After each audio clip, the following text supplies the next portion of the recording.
Good afternoon, good afternoon. Please find your seats. We'll be beginning today's budget hearings for Education and Economic Development for House Appropriations. We'll be beginning with the Interagency Commission on School Construction, and as always, with the analysis of our esteemed budget analyst, Laura Hyde. Thank you for Madam being here. Chair, very much. And again, I'm Laura Hyde. This is the analysis for the Interagency Commission on School Construction. Starting on page 1 with the operating budget summary, the IAC's budget decreases by $3 million, or 16% to $15.8 million in fiscal 2024. This decrease is primarily due to the elimination of $3.5 million in general funds for the non-public school security improvements program, and this is offset by approximately $500,000 for personnel and administrative expenses. Turning to page 2, on page 2, this is the overview of agency spending. This chart shows that the allowance for school safety grant programs is $10 million. That's the mandated amount in the Safe to Learn Act of 2018 and the majority of this budget. There's $5 million for personnel and approximately $400,000 for contractual services, with the remaining $337,000 for other operating expenses. If you look on page 3, Exhibit 2, this shows changes in the proposed budget, including the decrease for the non-public school security improvements program, a net increase of approximately $179,000 for rent as the agency moves to a new location, and $300,000 in increase for personnel expenses. Turning to the bottom of page 4, this is IAC's personnel data. This shows that IAC has 41 positions in the fiscal 2024 allowance, which is the same as fiscal 2023. These data are as of January 2023, and IAC reports that the agency actually has 11 vacancies as of February 1st, 2023. Out of these 11 vacant positions, 6 positions are currently posted, and 4 positions are being evaluated for reclassification.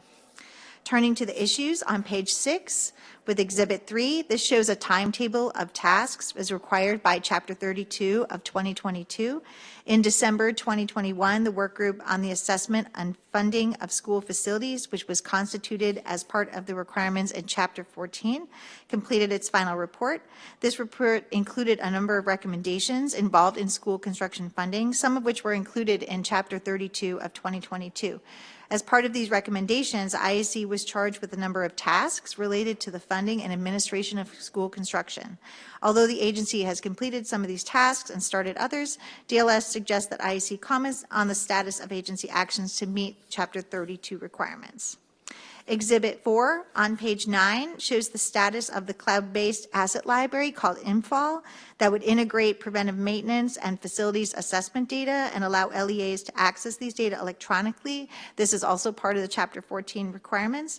INFAL has 2 main components, a business management system, which is currently under contract and in development, and a facilities data system, which is currently provided by a third-party vendor, but will eventually be part of INFAL.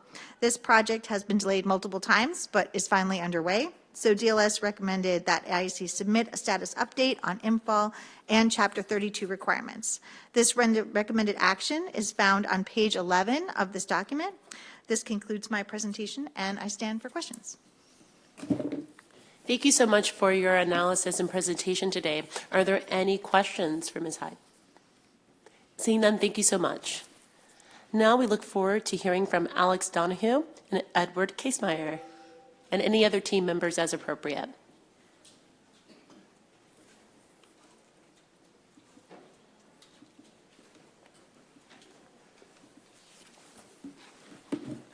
Thank you, Madam Chair.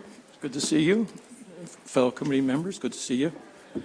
My name is Ed Casemeyer. I'm the chair of the IAC.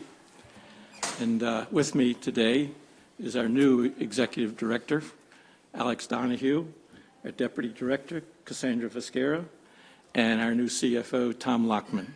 Good to see you all. And we want to thank Laura for her analysis, and we agree with it.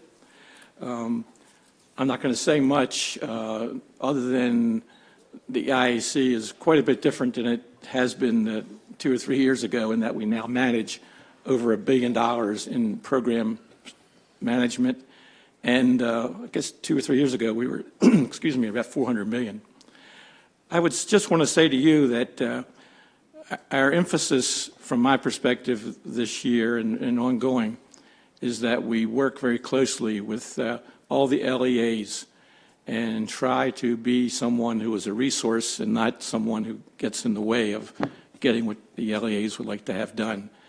And there are ways that we can work with individual counties to get their programs moving faster and to get more out of the money that they have to work with.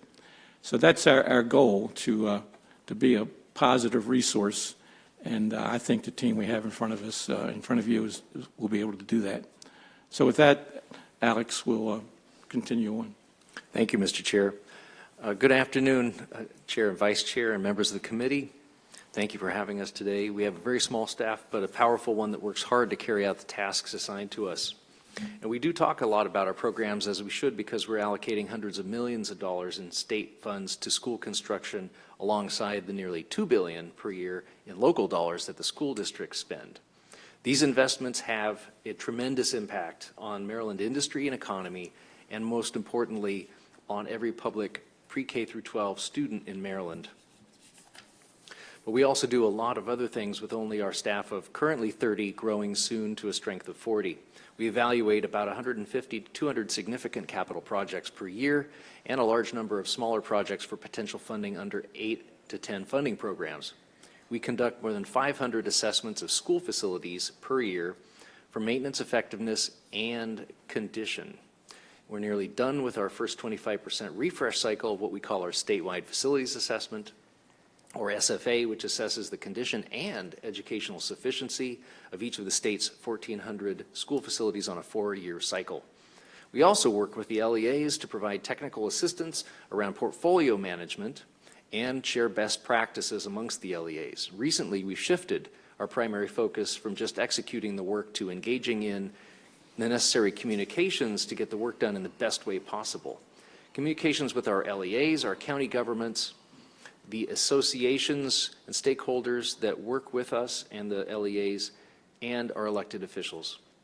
We have a lot of work to do and never enough hours in the day to do it, but we've got the right staff in place to do that, and we're excited to come back a year from now to describe what we'll have accomplished in FY24. And today I'd like to have Cassandra and Tom respond to the analysis. Thank you. Thank you, Madam Chair, members. I do want to echo the appreciation for Laura. She always does a great job and is very helpful to us. As Laura's analysis noted, we've had a lot of major legislation, almost at least one major piece of legislation annually since 2018. So we are working really hard to implement all of those pieces. We've recently formed a facilities work group that is looking at the IAC's gross area baselines, which govern the amount of square footage eligible in a state-funded school construction project. This is just one example of the enhanced communication that Chair Casemeyer and Alex both talked about. That work group includes not only our staff and our typical partners, but actually representatives from the LEAs, from county governments, and from other stakeholders such as the Accountability and Implementation Board and the MSDE's Office of School Facilities. We've also hired a new senior regional facilities manager who is directing that effort for us, and she has more than 25 years of architectural experience, including as the head of the K-12 division of an architectural firm that has done an immense amount of work in the state of Maryland. So that's been a very valuable addition to our team. We're working on establishing the necessary statutory regulations, and a lot of those are already in place. We're also looking at the regulations where we haven't been mandated to make changes to see if there's anything that we can do to streamline those regulations and better support the LEAs. As Laura noted also in her analysis, we are implementing a new business management system that is the cornerstone of the MFL system that Laura talked about. And that is going to give full transparency and accountability into the IEC's processing of those items that are submitted by the LEA. Every LEA is going to have a single place where they can go to enter information, to make requests, and to see exactly where those requests are, who is processing them, down to the staff person's name at our agency, and what, if anything, is holding it up. They're going to be able to see exactly what is happening. It's important to also note that that system is not just for IAC staff. but they will be able to see that level of information about the processes we oversee with our partner agencies, including the Maryland Department of Planning, the Department of General Services, and MSDE's Office of School Facilities. So we're all participating in that effort, and they'll have that level of transparency and accountability into all of those processes. And now Tom will finish responding to the analysis. Good afternoon. I would also, again, echo the comments thanking Ms. Hyde for her analysis and support in this process. As I've started here recently, joining the IAC last year, I've been working closely with our team as well as members of the MSDE finance team, which has directly managed the IAC's operating budget over the past several years. The state's continued and growing commitment to these programs is impressive, and they provide tremendous positive impact to Maryland students and stakeholders. Following an extended period of critical vacancies in the IAC's finance group, we do anticipate, as has been mentioned, the current available PINs being fully staffed in the coming weeks. As we're finishing up a legislative audit and working to address the most critical needs of the IAC, our work over the next few months will be dedicated to intensive auditing, reconciliation, and reporting, thus putting the IAC in an even stronger position to continue to support the LEAs while we execute this tremendous amount of work. As Ms. Hyde referenced in the analysis, we're developing a program to provide loans to the LEAs through the revolving loan fund. As the development of a loan program presents additional and different considerations than the grant programs that are commonly administered by the IAC, we're reaching out to other state experts, such as the State Treasurer's Office, to best ensure that we are addressing these considerations in a manner that best matches the legislative intent of the program and best facilitates its use by the LEAs. The analysis also requests that the IAC provide updates on requirements related to the SFA, IMFAL, and the assessment work group recommendations that were referenced previously, both now and again by January of next year. We believe we've met the current requirement through our written testimony, and we'll be happy to continue to provide updated and ongoing reports as requested. And I think with that, we will stand for questions. Thank you so much for your presentation. I really liked learning more about the ways that there could be transparency and technology to, help our LEAs navigate what can be, I'm sure, for both ends, overwhelming, the volume of, schools that are in the pipeline. So thank you for sharing some tidbits there. Are there any questions or any feedback from the members? Vice Chair Solomon. Thank you, Madam Chair. Mr. Donahue, it's good to see you again. And Senator Case-Meyer, thanks for being here. I will first off, by mea culpaing, I did find the chart that I asked you about yesterday in the capital budget hearing. I didn't look through all of the documents, so thank you for that. And then just two quick questions on the material in today. I am particularly interested in the bill from last year around in the inspection reports that you all are doing on the carbon dioxide analysis. Can you talk a little bit how the air quality monitoring and carbon dioxide level testing has been going and what you've found, if you can report anything at this point? Sure. Thank you, Delegate, for the question. The IAC's statewide facility assessment includes assessing all of the spaces in each building as we do go back to the site once every 4 years at least for a number of different conditions, and air quality, temperature, humidity control are one of those. And although it's impossible to do it with instrumentation because those have to be in place for multiple days and have to be able to measure the spaces when they're loaded with occupants and then not loaded with occupants, and ideally over both summer and winter type conditions, what we have to do is we use a holistic approach. We also tap the LEAs for input on their spaces and their facilities and their systems both before and after. So our findings are given to the LEAs for review, and if they have made changes or if conditions have changed in their buildings or their spaces, they can log those and we can verify them with our site visits and take those into account not only in the once every 4 year site visits cycle, but any year. It's an open adjustment window each year for the entire portfolio. I was going to say, I'd love to follow up with you more on that. I mean, happy to. So I know Montgomery County has embarked on a very ambitious plan to make sure that CO2 is monitored comprehensively across the schools, and I think that was really bold of our new superintendent to do that. So I would love to, because you raised exactly the point that I was curious about. How do we do it? The situation in a classroom is so different than when you go in with people there without, and a lot of the CO2 issues can be mitigated by tweaking the air handling unit or adding even a fan to a room. So I'd love to follow up with you on that. And then just curious, in the meal prep piece, have you all thought about maybe just doing sort of standards based on the different models? Because reading in your response and having been a teacher and working in a school system, some schools choose to do scratch kitchen, some will just do reheat. Different districts use a model where the central kitchen makes the food and then ships it out and just needs to be gotten ready for the students. So is there a possibility of just doing sort of the different models and standards that school systems could choose from? Certainly, and we have not gotten enough input at this time to put together those models, in part because this has been such a diffuse and distributed sort of area to date in which county departments of health have been primarily responsible for overseeing, food preparation and food service facilities. So there hasn't really been a state involvement or approach to date. So we're working on the pieces that will come together into kind of what you're looking at. But happy to certainly talk more at a later date as convenient for you. And also just to note that one of the challenges on the indoor air quality is that school facilities have systems that have been in place sometimes for only a handful of years and are much more modern, have CO2 monitoring built into the building automation systems, and then others don't, and it's much more manual or it's not easily tapped for information. So, we're working to find something that's manageable for all. I was going to say, you all have a Herculean task, but look forward to that conversation. Thank you. Thank you, Madam Chair. Thank you so much, Mr. Vice Chair. Any other questions for this panel? Seeing none, thank you all for your time and welcome to the newer team members. Thank you. We do have a few more witnesses for the next panel on favorable with amendments. So I'll just ask them all to come at this time. I have Sarah Mickey, Garrett O'Day, and Rabbi Ariel Sadwin.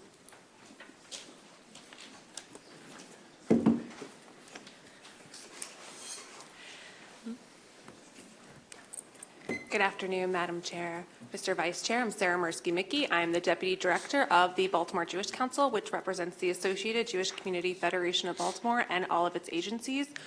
We're here today with favorable with amendments. You'll see my written testimony that in last year, a similar issue happened for specifically the non-public schools safety grant dollars, where it was put with the public school safety grant dollars. And last year, basically what happened in the committees, you guys just split them out. However, the budget analyst, when we saw the analyst come out like a few minutes before the 3 o'clock deadline the other day, it showed actually that the analyst said that the program had been cut for non-public schools in the budget. However, if you look at the operating budget volume 2, it specifically says that the program is for both public and non-public schools. So we were surprised to see that analysis, because the budget specifically says it's for both public and non-public schools. So we want to ensure that, one, the program is in fact for our non-public schools as well. And we actually have, for non-public advocacy day today, we have girls from Beis Yaakov School here from Baltimore.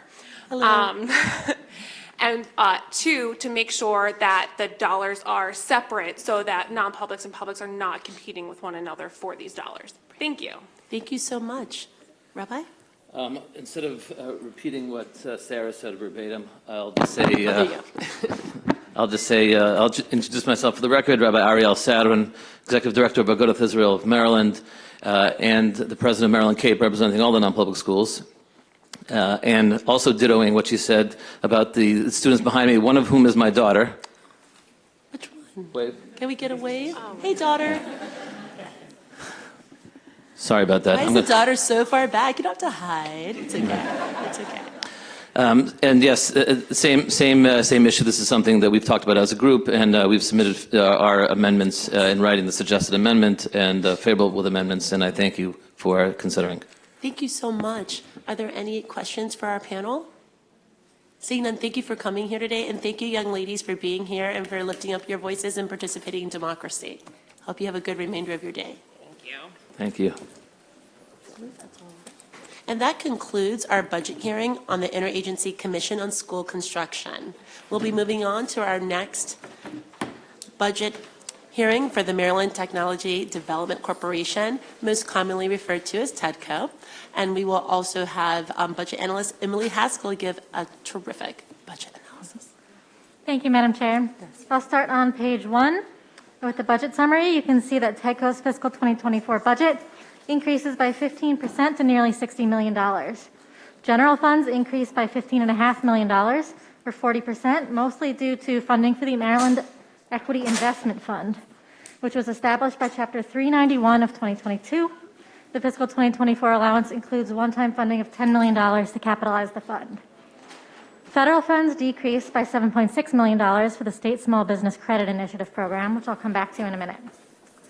Exhibit 1 on page 3 shows TEDCO's fiscal 2024 allowance. You can see that the Stem Cell Research Fund is TEDCO's largest program, accounting for a little more than a third of the allowance. Exhibit 2 on page 4 shows a change from the fiscal 2023 appropriation to the fiscal 2024 allowance.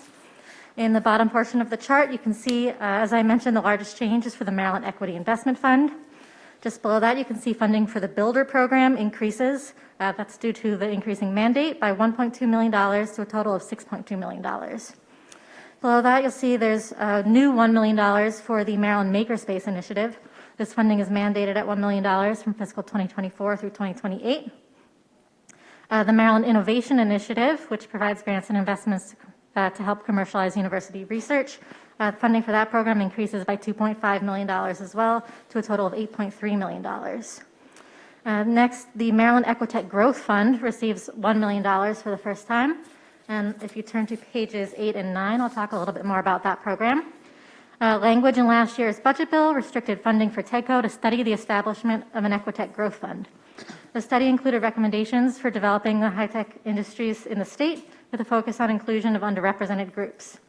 House Bill 781 and Senate Bill 699 would establish a Maryland Equitech Growth Fund in TEDCO, as well as a commission charged with developing an inclusive long-term strategic plan by July 2025 for growing the state's innovation economy. The legislation would provide $250 million over 5 years, as shown in Exhibit 5 on page 9.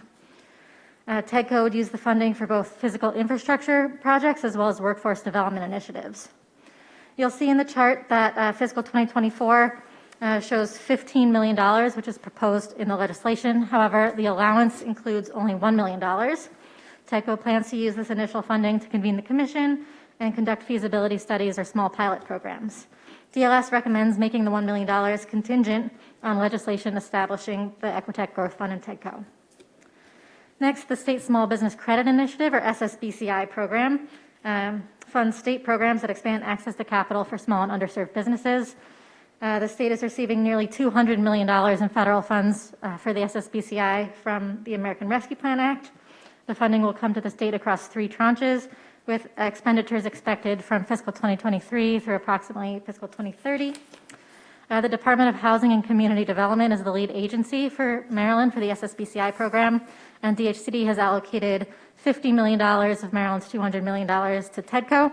Exhibit 6 on page 10 shows how TEDCO plans to use this $50 million across its social impact, seed funds, and venture capital programs.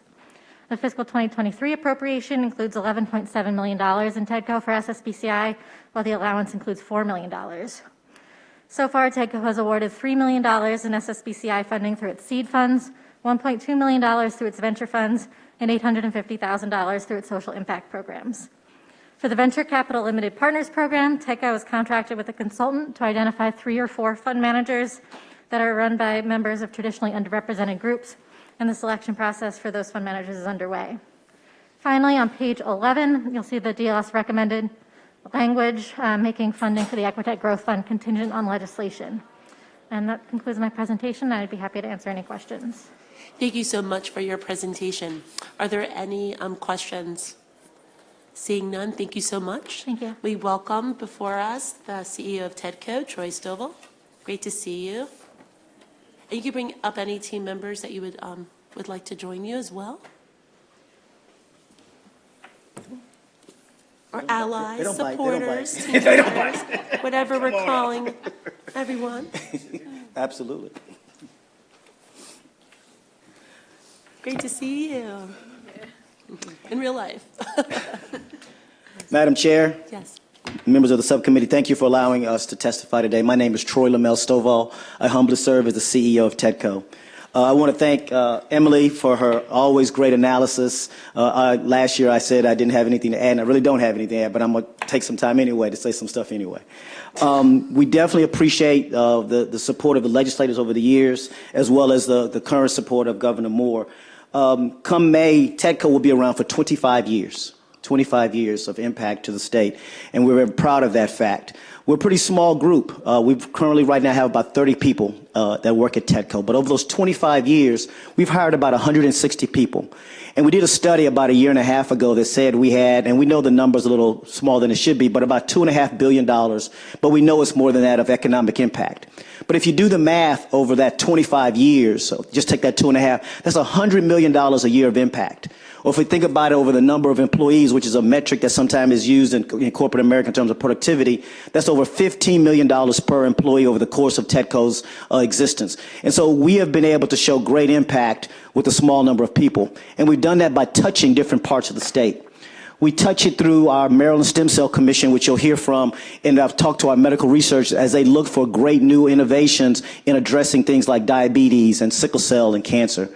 You're also going to hear from our Maryland Innovation Initiative, where it works with our 5 world-class research institutions as we move that great research to the commercialization. But we haven't stopped there.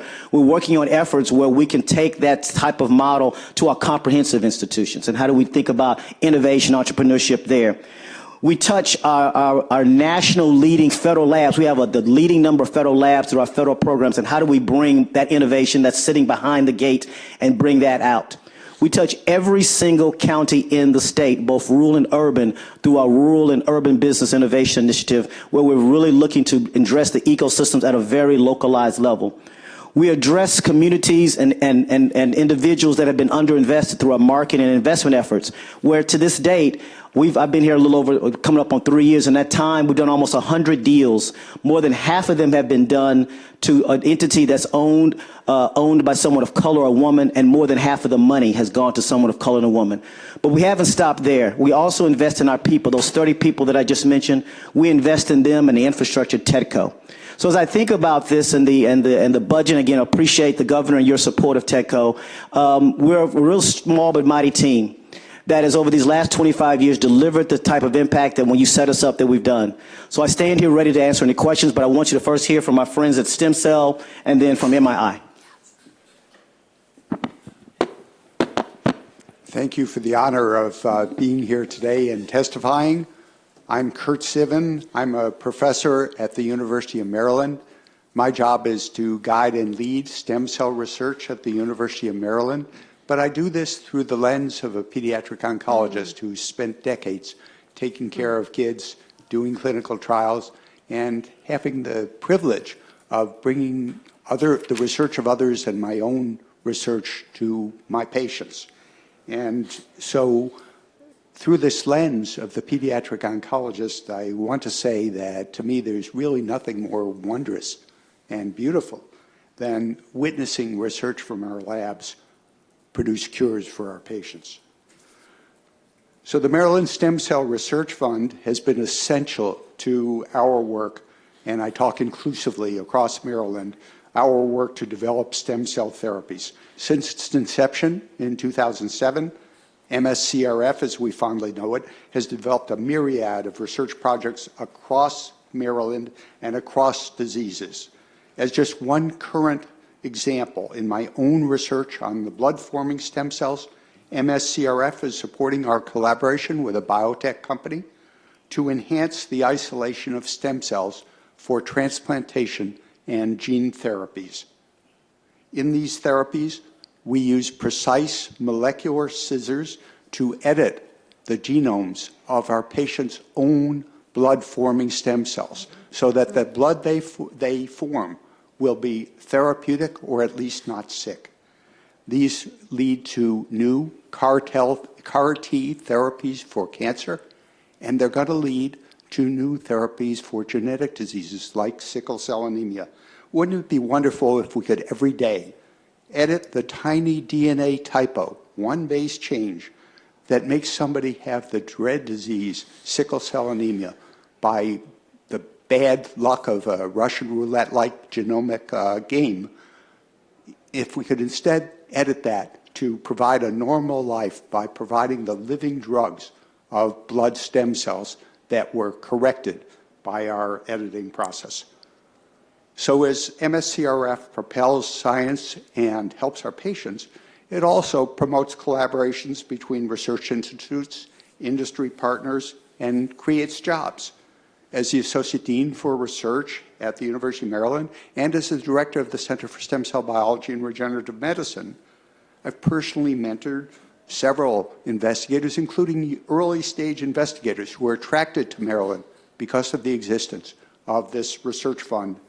And this has helped them to become highly productive, independent investigators. I just saw the other day one of these becoming a professor whose first grant came from Maryland Stem Cell Research, and he's at the top of his field now. And this builds a stem cell research community. So to close, I want to thank this subcommittee and the state of Maryland for its consistent support over decades now for the Maryland Stem Cell Research Foundation. The work that MSCRF funds has transformed Maryland into a leader in stem cell research nationally and internationally, and more important, it's provided life-saving regenerative medical therapies. Thank you so much. Again, it's a privilege to speak to you today. Thank you, Dr. Sivan. The privilege is actually all ours. Thank you for the work that you're doing. Thank you for what you're dedicating your life to, helping others live life more fully. So thank you for your testimony. And yes, great to see you. Good afternoon, and thank you for the opportunity to testify. I'm Dr. Deepa Madan. I'm an assistant professor at University of Maryland, Baltimore County. I did my PhD in mechanical engineering from University of California, Berkeley, and my postdoc at Johns Hopkins University.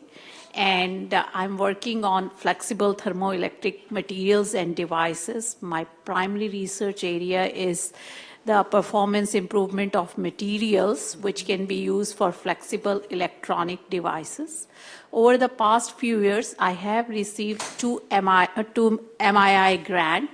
One is on the flexible thermoelectric materials used for wearable health monitoring devices as a power supply. And second one is also related, safe and flexible rechargeable batteries that can be again used for wearable devices.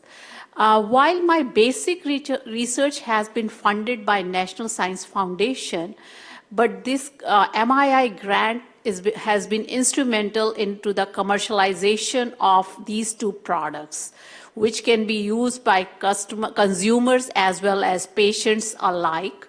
And through these grants, I learned about the potential product market fit, new commercialization opportunities, and the business canvas model, how to bring these technologies to the consumers.